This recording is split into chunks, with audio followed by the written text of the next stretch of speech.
Lieutenant Jake Morrison sat in front of his computer screen at the Earth Defense Command Center. The blue glow from the monitor made his tired face look even more worried than usual.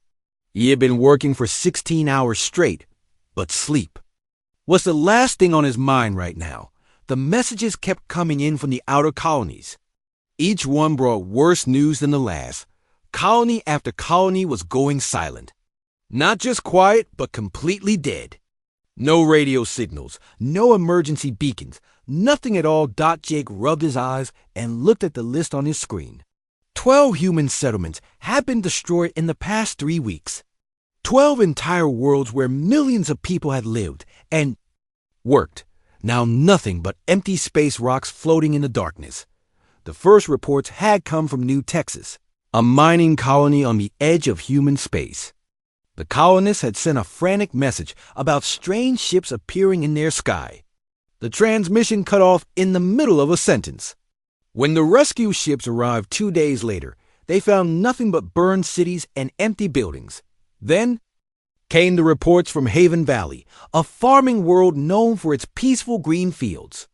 The message was similar. Unknown ships, panic, then silence. The pattern was always the same. Jake pulled up the security footage from the last colony that was attacked. The video was shaky and hard to see, but it showed something that made his blood run cold. Massive black ships, bigger than anything humans had ever built, hung in the sky like dark clouds. They moved with perfect formation, like they had done this many times before. The door behind Jake opened with a soft hiss. Admiral Lisa Carter walked into the room, her uniform crisp and her face serious. She was one of the best military minds Earth had, but even she looked worried now. "What do we know, Lieutenant?" she asked, looking over Jake's shoulder at the screen. Jake turned in his chair to face her. "It's not good, Admiral. The attacks are getting faster and more organized. Whatever these things are, they're not just randomly hitting our colonies. They're following a pattern." Admiral Carter studied the map that showed the destroyed colonies. Each red dot represented thousands of dead humans. "Show me the pattern." Jake clicked a few buttons and the screen changed. Lines appeared between the destroyed colonies, showing the order of the attacks. "They're working their way toward Earth, Admiral. Each attack brings them closer to our home system." The Admiral was quiet for a long moment. She had fought in 3 different wars during her career, but this was something completely new. An enemy that could destroy entire worlds without leaving any survivors to tell what happened. "Do we have any idea who they are?" she asked. Jake nodded and pulled up another file. The few long-range sensors that survived the attacks picked up some data. Our computer analysis suggests they call themselves the Zentari Empire. From what we can tell, they're not from anywhere near human space. How far have they traveled to reach us? The computer thinks they came from the other side of the galaxy, Admiral. That's thousands of light years away. They would have had to cross through hundreds of other star systems to get here. Admiral Carter felt a chill run down her spine. An enemy that could travel across the entire galaxy was not something Earth was prepared to fight.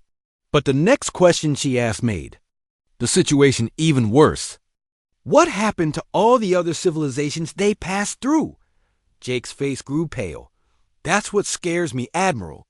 Our deep space telescopes have been looking at the systems between here and where the Zentari came from. We're not picking up any radio signals, any signs of technology, anything that shows intelligent life." The Admiral understood immediately. The Zentari had not just traveled across the galaxy. They had destroyed every intelligent species they found along the way. Hundreds of different civilizations, maybe thousands, all wiped out completely. "How long do we have?" she asked. Jake looked at his calculations again. Based on their current speed and the pattern of attacks, they'll reach the outer edges of the solar system in about 6 weeks. Admiral Carter stood up straight and looked at the map of human space. Earth and its colonies represented everything humanity had built over centuries of exploration and growth. Now it all might be destroyed by an enemy they knew almost nothing about. Send messages to all fleet commanders, she said. Tell them to prepare for total war. Whatever these Zentari are, they're about to learn that humans don't give up easily. Jake watched her walk toward the door, her steps firm and determined. As she left, he turned back to his screen and continued monitoring the communications from the frontier. More bad news would come soon, he knew that. But for the first time in weeks, he felt a small spark of hope. Admiral Carter had that effect on people. Captain Ryan Walsh gripped the sides of his command chair as his ship shook from another explosion. The USS Liberty was not built for this kind of mission, but it was the fastest ship Admiral Carter had available. Ryan and his crew were supposed to watch the enemy from a safe distance and report back what they saw. Safe distance had turned out to be much closer than anyone expected. Captain, we're picking up 3 more Zentari ships on the long-range sensors, called out Lieutenant Ben Cooper from his station. They're heading toward the Riverside colony. Ryan looked at the main screen where the peaceful farming world of Riverside spun slowly in space, green and blue with white clouds that reminded him of Earth. In a few hours, it would probably look like all the other dead worlds the Zentari had left behind. How long until they reach the colony? Ryan asked. 20 minutes, sir, Ben replied. Ryan made a decision that would have gotten him in trouble with his commanders back on Earth. Take us closer. I want to see exactly how they do this. The bridge crew looked at each other nervously. Getting closer to the Zentari was not what anyone wanted to do. But they followed orders and moved the Liberty toward the colony. Dr. Amy Rodriguez sat at her science station, watching the readings on her instruments. She had been studying every piece of data they collected about the Zentari for weeks now. The enemy ships were impressive, but she was starting to notice some interesting things. Captain, she said, I'm reading some unusual energy patterns from their weapons. What kind of patterns? Ryan asked. Amy looked at her screen more carefully. Their weapons are very powerful, but they seem to use a lot of energy, much more than they should need to destroy a colony. Before Ryan could ask more questions, the Zentari ships reached Riverside. The attack began exactly like all the others. The 3 black ships moved into position above the main cities. They fired their weapons in perfect coordination, destroying the planetary defenses in less than 5 minutes. But this time, Ryan and his crew were close enough to see something that had never been recorded before. The Zentari ships had to stop firing for several minutes between attacks. Their weapons needed time to recharge. Are you getting this, Amy? Ryan asked. Yes, sir. Their weapons are powerful, but they have a cooling period of exactly 4 minutes and 30 seconds between full power shots. Ryan smiled for the first time in weeks. It was not much, but it was something. The Zentari were not completely invincible. The attack on Riverside continued for 2 hours. The Zentari were thorough, destroying every city, every farm, every sign that humans had ever lived there. But Ryan noticed something else strange about their tactics. They're following the same pattern they use on every other colony, he said to his crew. Exactly the same. They hit the planetary defense first, then the main cities, then the smaller towns, always in the same order. Lieutenant Sarah Kim, who handled communications, looked up from her station. Captain, I'm picking up some radio chatter from the Zentari ships. Can you understand any of it? Not the words, but the pattern is interesting. They seem to be following a script, like they're reading from a manual or something. Amy turned around in her chair. That makes sense. If they've destroyed hundreds of civilizations, they probably have a standard procedure for planetary attacks. Ryan watched the Zentari ships finish their work and prepare to leave. The question is, what happens when they run into someone who doesn't follow their script? As the enemy ships jumped away to their next target, Ryan ordered his crew to collect all the data they had gathered. It was not much, but it was more than anyone had learned about the Zentari before. Ben, send a message back to Admiral Carter. Tell her we found some weaknesses in their attack patterns. What should I tell her about the colony, sir? Ryan looked at the screen where Riverside had been. Now it's just another dead world. Its cities burning and its people gone. Tell her that another one bites the dust. But also tell her that we're learning how to fight back. The Liberty turned away from the destroyed colony and headed back toward Earth. In the science lab, Amy Rodriguez was already working on her analysis of the Zentari technology. She had noticed something else during the attack, something that might be very important. The Zentari ships were powerful, but they were also old. Very old. The energy signature suggested technology that was thousands of years out of date. These ships had been built for fighting primitive civilizations that could not fight back effectively. Amy wondered what would happen when the Zentari finally met humans who were ready for them. Humans who had studied their tactics and found their weaknesses. Humans who did not give up when the first attack failed. She smiled as she worked on her report. The Zentari had made one big mistake. They had given humanity time to learn. Commander Steve Parker felt his ship shake violently as another Zentari energy blast hit the hull.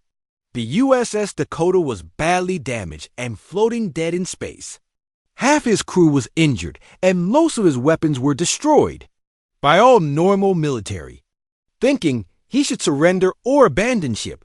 But Steve Parker had never been normal. Katie, what do we have left that still works? He called out to Chief Engineer Katie Brooks, who was crawling around the engine room trying to fix whatever she could. Main engines are dead, sir, Katie replied through the intercom. Weapons are mostly gone. Life support is holding, but barely. And the hull has 17 holes in it. Steve looked around his damaged bridge.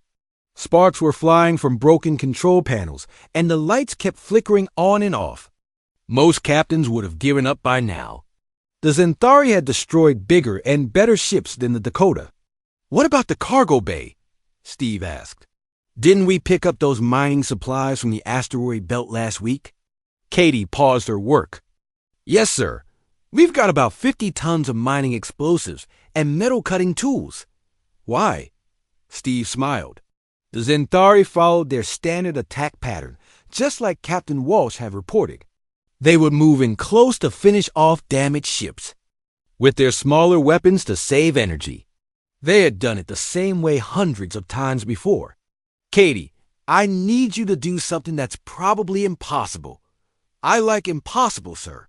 What do you need? Can you rig those mining explosives to blow outward from the cargo bay? And can you time it so they explode exactly when I tell you? There was silence for a moment. Then Katie started laughing. Sir, are you thinking what I think you're thinking? The Zentari always move in close to finish off damaged ships. They'll come right up next to us because they think we're helpless. Katie was already moving toward the cargo bay. Give me 20 minutes, Captain. This is going to be fun. While Katie worked on her explosive surprise, Steve gathered his remaining crew on the bridge. Most of them were hurt and tired, but their eyes were still bright with determination. Listen up, everyone, Steve said. We're going to try something that no human ship has ever done before. We're going to hurt these Zentari and show them that humans don't die easy. Lieutenant Dan Miller, who was holding a bandage against a cut on his forehead, looked up from his damaged navigation station. What's the plan, Captain? We're going to play dead until they get close. Then we're going to give them a surprise they'll never expect. The Zentari ship approached slowly, just as Steve had predicted.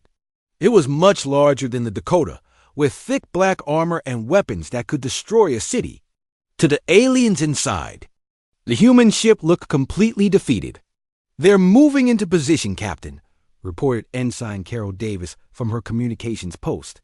Distance is 500 meters and closing. Steve watched the enemy ship on his main screen. It moved with the same careful precision that the Zentari always use. No creativity, no changes to their standard procedure. They had probably finished off thousands of damaged ships exactly this way. Katie, are you ready? Steve asked. Explosives are armed and ready, Captain. The Zentari are going to get a very big surprise. The enemy ship moved closer. 300 meters. 200 meters.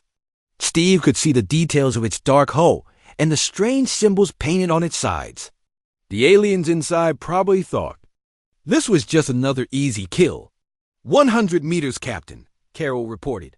"Now, Katie, give them everything we've got." The cargo bay doors burst open and 50 tons of mining explosives shot out toward the Zenthari ship. The aliens had no idea what was happening. Their sensors had never seen anything like this before. In all their thousands of years of conquest, no damaged enemy ship had ever fought back. The explosions lit up space like a small sun.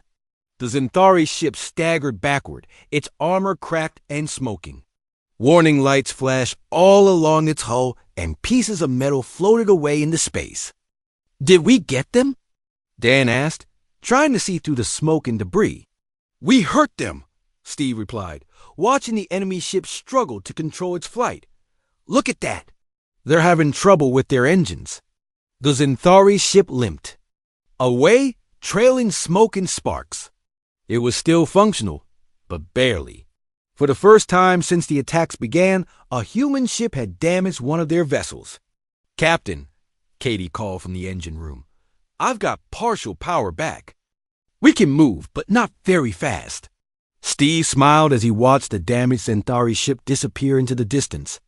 "That's okay, Katie. We've done something more important than escaping. We've shown them that humans can fight back."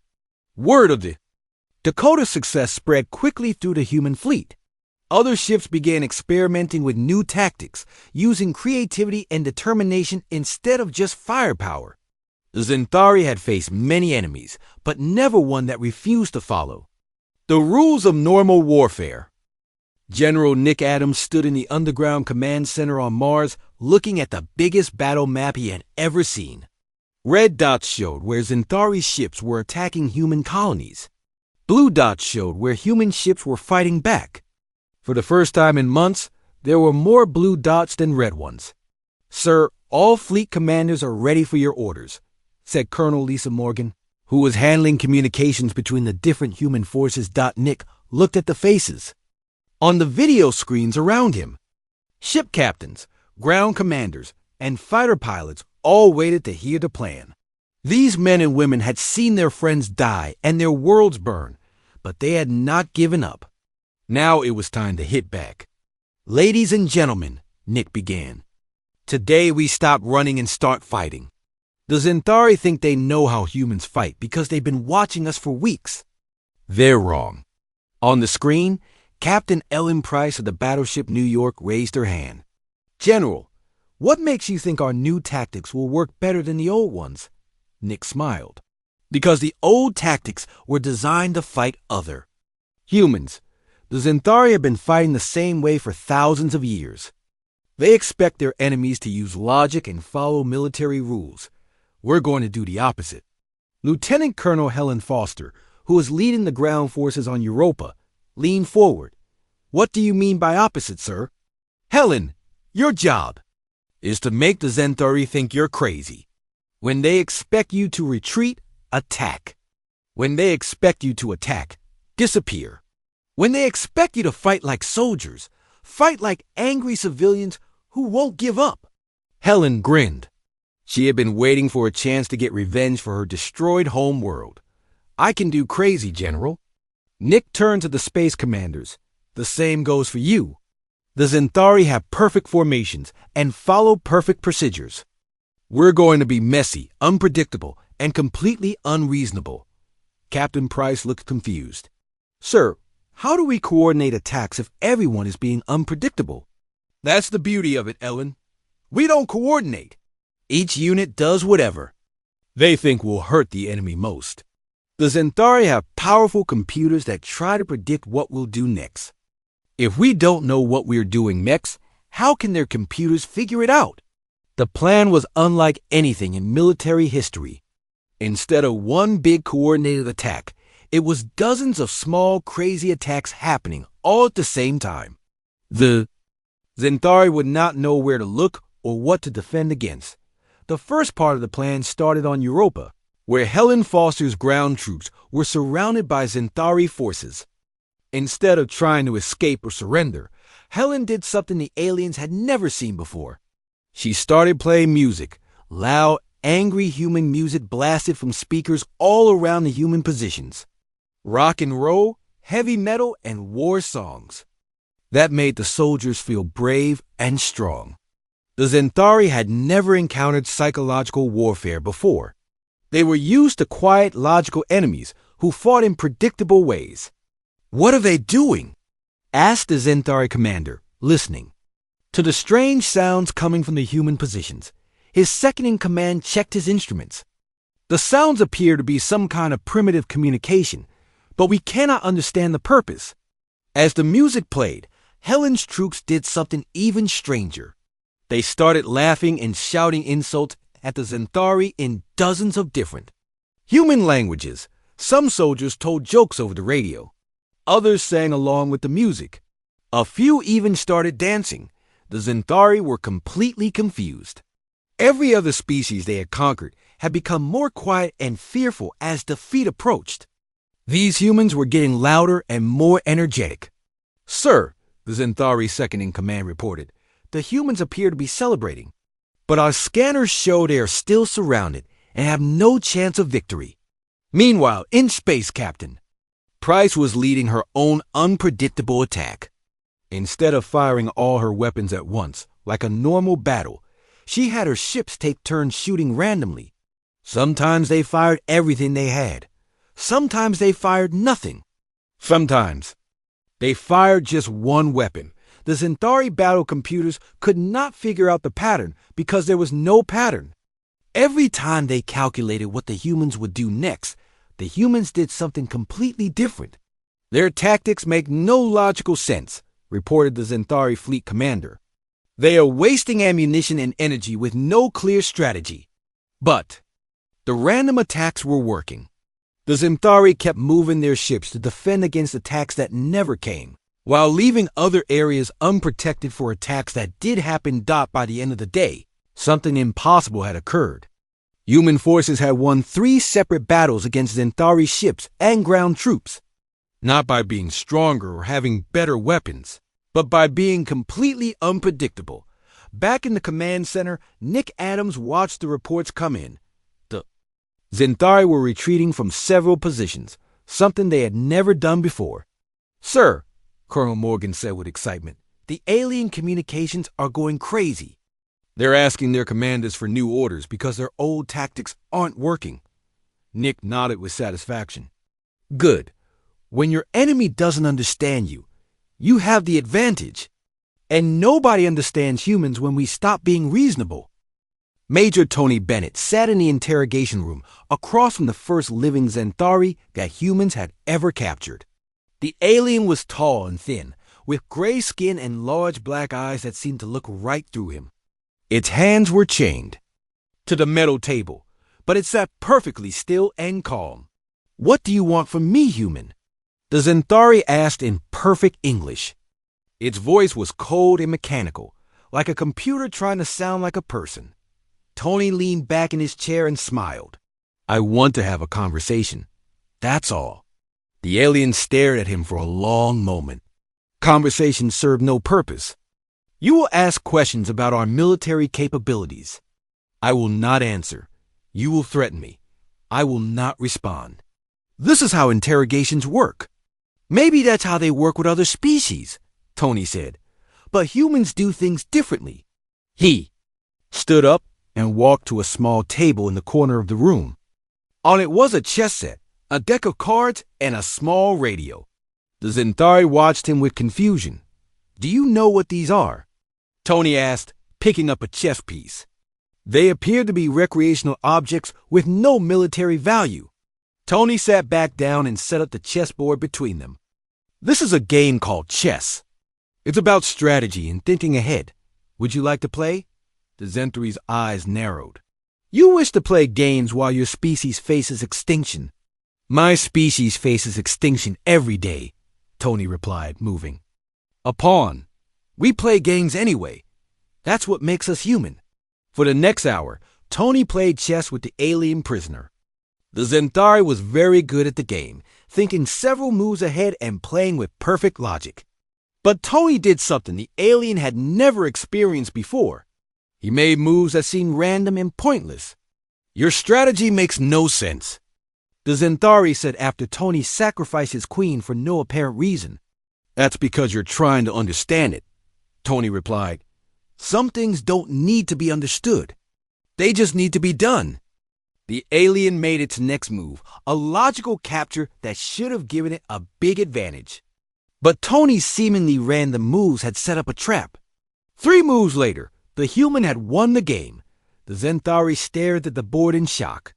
That is impossible. You made illogical moves.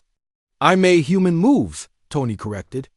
Your people have been conquering other species for thousands of years. How many of them played games with you? None. Games are a waste of time and resources. Tony started setting up the board again. That's your first mistake. Games teach you to think in ways that don't make sense to your enemies. Captain Michelle Torres entered the room carrying a tray of food. She set it down in front of the alien, who looked at it suspiciously. What is this? The Zentari asked. Lunch, Michelle replied. Fried chicken, mashed potatoes, and apple pie. Human food. I do not require sustenance at this time. Michelle sat down next to Tony. It's not about what you require. It's about what we're offering. No other species ever fed you, did they? The alien was quiet for a moment. Other species feared us. They did not offer food. Other species were smart, Tony said. They knew you were going to kill them, so they acted logically. Humans are different. We're not smart enough to give. Over the next few days, Tony and Michelle continued their strange interrogation. Instead of asking about weapons or military plans, they asked about Zentari culture, their history, and their fears. They played more games, shared more meals, and slowly got the alien to talk. Why do you do this? The Zentari finally asked. Why do you treat an enemy with kindness? Because we're curious, Michelle replied. Humans want to understand everything, even our enemies. Understanding your enemies is logical, the alien said. Yes, but we don't just want to understand your tactics, Tony explained. We want to understand you. What scares you? What makes you happy? What do you dream about? The Zentari was quiet for a long time. We do not dream. Dreams are inefficient. Everyone dreams, Michelle said gently, even if they don't remember. That night, Tony sent his report to General Adams. The information was not about weapons or battle plans. It was about something much more important. The Zentari are afraid. He wrote, they have conquered hundreds of species, but they have never met anyone who tried to understand them instead of just fighting them. They don't know how to handle kindness or curiosity. Their entire culture is based on fear and control. They fear the unknown more than anything else, the report continued. Every species they conquered reacted the same way, with fear and anger. Humans are the first species that has responded with interest and compassion. This confuses them completely. Tony looked through the window at the alien in its cell. The Zentari was sitting on its bed, staring at the chessboard that Michelle had left behind. For the first time since its capture, it looked uncertain. I think, Tony wrote in his final note, that we have found their greatest weakness. They cannot fight an enemy that refuses to hate them. Admiral Chris Murphy stood on the bridge of the USS Independence, watching as human ships began their counterattack across 3 different star systems. For months, the Zentari had been pushing humanity back, world after world. Now the tide was turning. Admiral, we're receiving reports from all fronts, said Commander Janet Lewis, reading from her datapad. The Zentari are retreating from 7 different colonies. Chris could hardly believe what he was hearing. The same aliens who had seemed unstoppable just weeks ago were now running away from human forces. What's their status at the Kepler colony? Colonel Sandra White reports that the Zentari abandoned their ground positions this morning. They left behind equipment and supplies. It looks like they were in a hurry to escape. On the main screen, Chris watched as Zentari ships jumped away from another battle. These were the same ships that had destroyed entire worlds without breaking. Formation. Now they were fleeing from human cruisers that were half their size. "Sir," called Lieutenant Mark Johnson from the communication station, "we're getting a message from the Zentari fleet commander. He wants to talk." Chris raised an eyebrow. In all the months of war, the Zentari had never tried to communicate. During a battle, put him through. The screen flickered and showed the face of a Zentari commander. His gray skin looked paler than usual, and his large black eyes seemed worried. "Human Admiral," the alien said in his mechanical voice, "we request a temporary halt to hostilities." "Why?" Chris asked simply. The Zentari commander was quiet for a moment. "Your tactics are not logical. We cannot predict your actions." "Our battle computers are producing errors," Chris smiled. "Good. That was the plan. This is not how warfare is conducted. You are not following proper military procedures."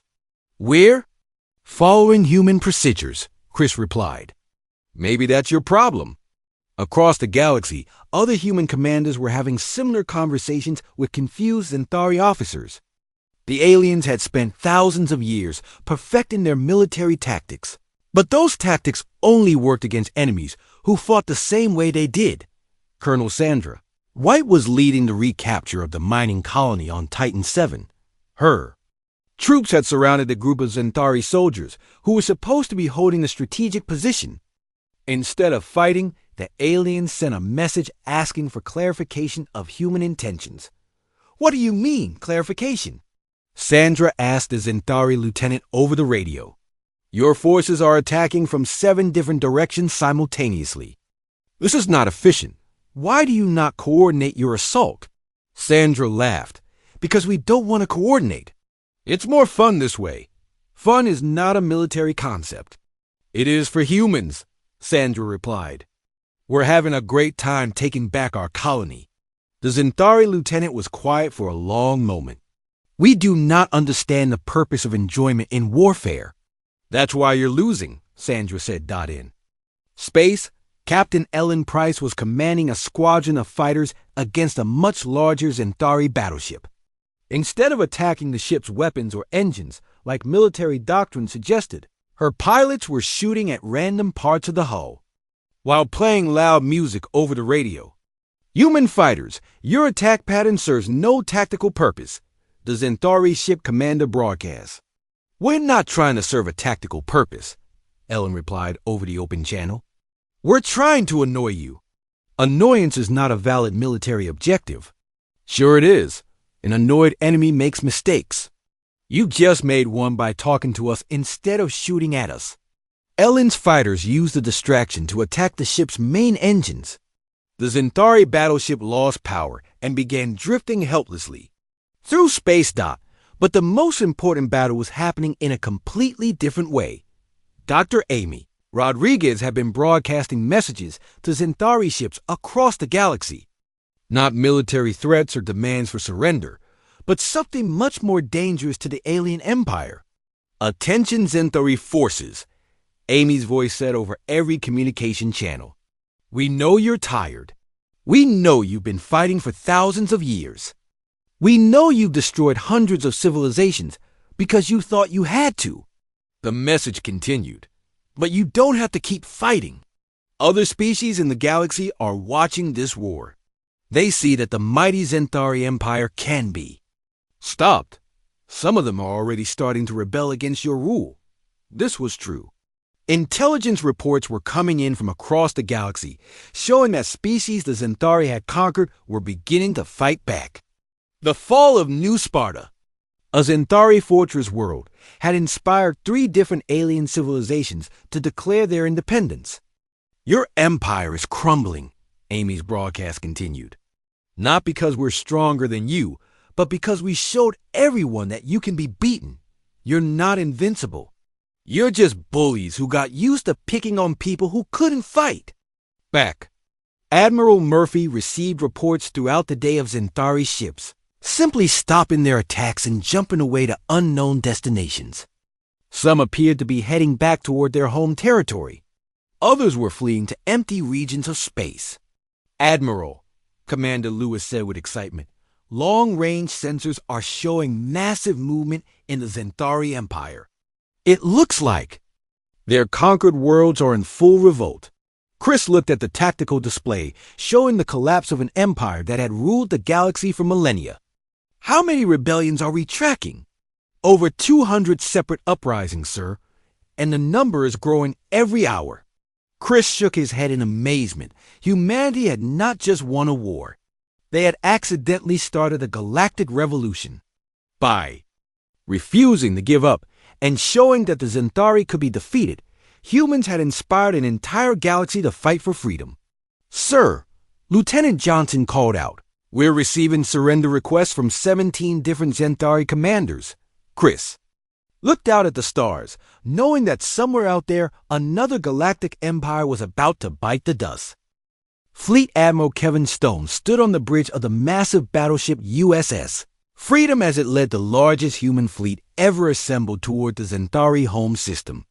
Behind him were 300 ships carrying soldiers, pilots, and commanders who had learned how to fight the impossible enemy. "Admiral, we're approaching the edge of their home system," reported Captain Lisa Sharp from the navigation station. "Long-range sensors are picking up their entire remaining fleet." Kevin looked at the tactical display. The Zentari had gathered every ship they had left around their home world. Nearly 1,000 vessels formed perfect defensive formations in space, waiting for the human attack. It was an impressive sight, but Kevin was not worried. "How many ships do they have?" he asked. 937, sir. They outnumber us 3-1. Kevin smiled. "Good odds for us, then. Open a channel to all ships."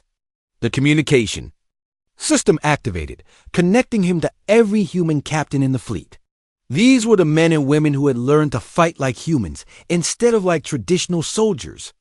"Attention all ships," Kevin began. "Today we finish what the Zentari started.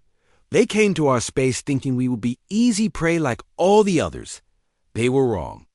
On the screen, he could see the Zentari homeworld, a dark planet covered in metal cities and military installations. This was where the Empire had started thousands of years ago, before they began their conquest of the galaxy. "They think they know how this battle will go," Kevin continued.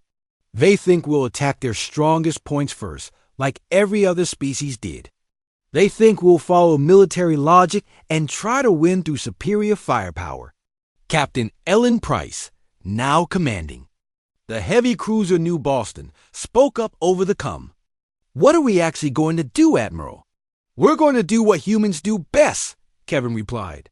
"We're going to be completely unreasonable." The battle began unlike any other in galactic history.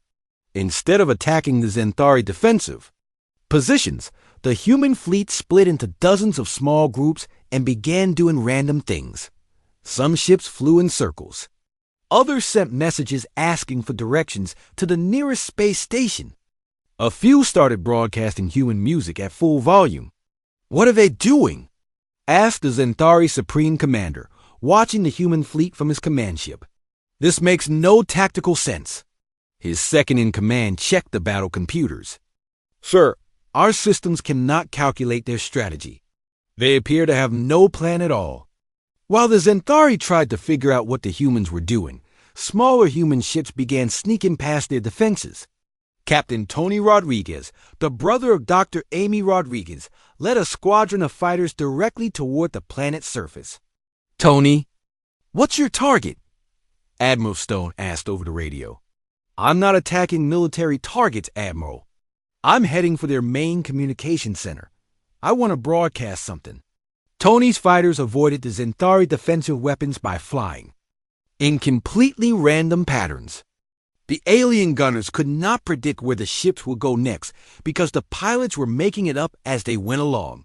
When Tony reached the communication center, he did something that shocked the entire Zentari Empire. Instead of destroying the building, he began broadcasting a message to every Zentari world across the galaxy. "Attention all Zentari people," Tony's voice said over their communication networks. "This is Captain Tony Rodriguez of the human fleet. We're here to end this war, but we don't want to destroy you. The message continued. Your leaders told you that conquest was the only way to survive. They told you that you had to destroy other species to protect yourselves. But look around you. Your empire is falling apart because you never learned to make friends instead of enemies. On Centauri worlds across the galaxy, ordinary alien citizens heard a human voice offering something they had never experienced before: peace without surrender. We know you're tired of fighting, Tony continued. We know many of you never wanted this war. If you want to stop fighting, we'll stop fighting too. But your military leaders have to surrender first. The effect was immediate. On planets throughout the Centauri Empire, civilian populations began demanding that their leaders end the war. Protests broke out on hundreds of worlds as ordinary Centauri citizens called for peace. Back in the home system, the Centauri Supreme Commander watched his empire collapse around him. His own crew was listening to the human broadcast and looking at him with uncertainty. Sir, his communications officer said quietly, we're receiving surrender requests from 47 of our own ships. The Supreme Commander looked at the tactical display one more time. His perfect formations were breaking apart as ship after ship stopped fighting and requested permission to surrender. Sir, the communications officer said again, the humans are requesting that you personally surrender to end the fighting. The Supreme Commander was quiet for a long moment. His empire had ruled the galaxy for thousands of years through fear and superior technology. Now it was being destroyed by a species that fought with kindness and confusion instead of logic and force. Open a channel to the human admiral, he said finally. On the main screen, Admiral Stone appeared. He looked tired but determined. I am Supreme Commander Zenthkar of the Centauri Empire, the alien said. I formally surrender all Centauri forces to your command. Kevin nodded. Thank you, Commander. Your war is over. Across the galaxy, the news spread quickly. The Centauri Empire, which had seemed unstoppable just months before, had surrendered to a species they had considered primitive. The mighty empire had become another one that bit the dust. But more importantly, hundreds of alien civilizations that had been conquered by the Centauri were now free. The galaxy would never be the same again, and it was all because humanity had refused to give up and had shown everyone that even the strongest bully could be defeated. In the end, the Centauri had learned what every playground bully eventually discovers: there's always someone who won't back down, no matter how scary you try to be.